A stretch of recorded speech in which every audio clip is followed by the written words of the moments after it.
Hey guys, it's Mad Monday again, and today we will talk again about trouble with trash. So a lot of guys out there are using aluminum as a 3D printing material.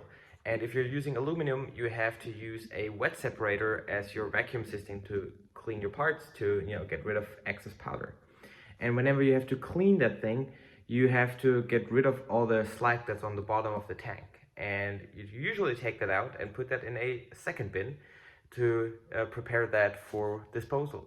And it's really important that that bin has a lid on it that's not closed, or that you somehow have a hole in it so the hydrogen that builds up inside due to the reaction with the aluminum and the water can escape. If you don't do that, your container will blow up eventually, and I've seen that happen.